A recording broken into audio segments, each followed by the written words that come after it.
शुक्रिया मेरे बारे में सोचने के लिए।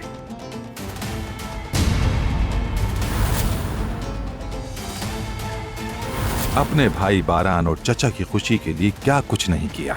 अपने बाप को धोखा दिया, पहली गलती पर ही तुम्हारा टिकट काट दिया। अगर बारान के पीछे भागते रहोगे तो कदर खो दोगे। नफरत के बीज बोने से आप कभी बास नहीं आएंगे, लेकिन अब ऐसा नहीं होगा बाबा, क्योंकि अब मैं वो वाला फरात नहीं रहा जिसने हमेशा आपकी मानी। फरात, तुम्हारे खानदान का फर्द जिहान काराबे को मारने की कोशिश कर चुका है।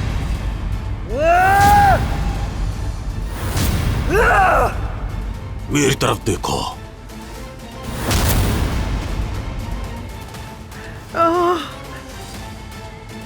गुल, क्या तुम मेरी एक बात मानोगी? मैं तुम्हें इजाजत दे रहा हूँ गुल कि तुम खुद को मेरी इस अंधेरी जिंदगी से निकाल लो। जवाहिर को उसका कैसे पता चला?